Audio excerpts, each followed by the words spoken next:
Hello to all of our members, friends, and followers here at Leland Community United Methodist Church. And thank you for joining us in this last of our series of the 7 last words of Christ. We want to take a moment to give thanks to all those persons who have shared with us their thoughts on those 7 last words during this season of Lent.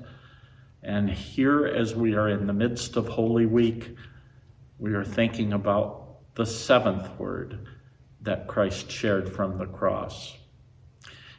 It most notably goes in the direction of the phrase that he uttered just a little while before.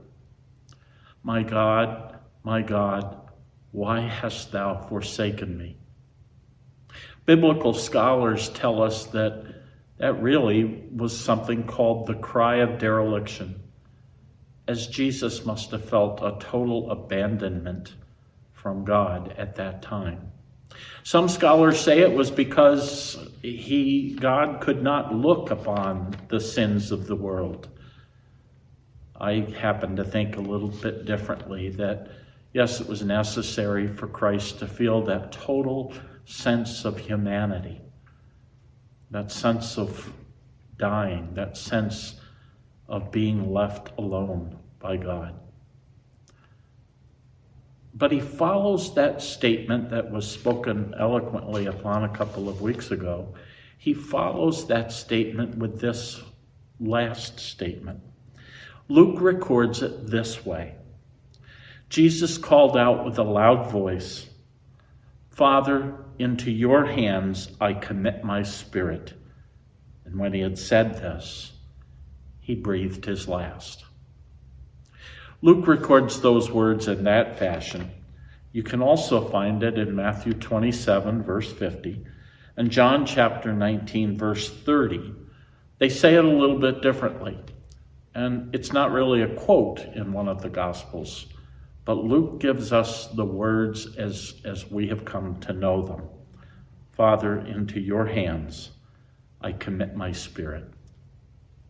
As I've been pondering that this week, I've been thinking about the number of times that in my life I've felt abandoned by God, knowing that I never really was, but we're human beings. We feel that way, and I would hazard a guess that all of you who are listening this day, and all of the people that you know, have felt moments in their lives where they have just felt lost and alone and abandoned by God.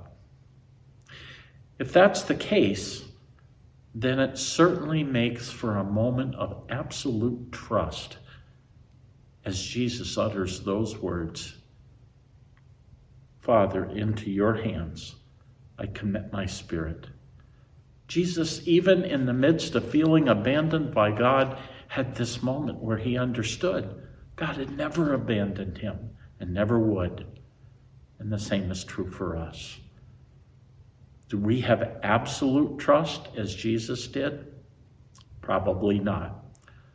But it takes a degree of faith and trust to know that God is there with us, and that if we put ourselves in his hands, we'll be all right.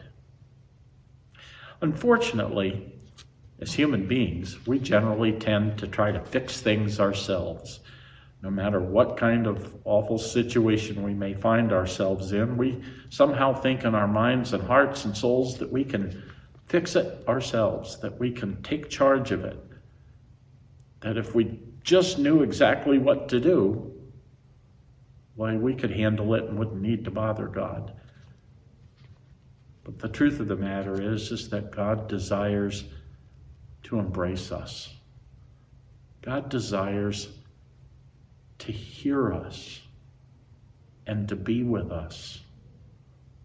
And so the great truth of the matter is, whether we're afraid, whether we're sick, or even in the moments where we may face death, the death of a loved one, or perhaps even our own at some point, we too can trust God and place ourselves in his hands. No matter what moments of darkness may occur in our lives, and there are many, no matter what moments of darkness there are, even the most faithful person will have that sense of feeling abandoned. And yet, just as with the words of Jesus, we place ourselves with absolute faith and trust that we can place ourselves in God's hands, and all will be well. Thank you for taking the time to be with us each of these last several Wednesdays. The Lenten season comes to an end this week, and if you're listening on Wednesday of this week, then we invite you to come and join us for our celebration of Maundy Thursday at 7 p.m. on this coming Thursday, and this coming Friday at 7 p.m. for our Good Friday Tenebrae service. And of course, if you are thinking about your Sunday already, then you know you're more than welcome to join us for one of two services, or both if you wish. 8 o'clock for our sunrise service, 10 o'clock for our resurrection celebration. Isn't it a great thing to know that we have accomplished once again the season of Lent, and we get to celebrate once again on Easter Sunday?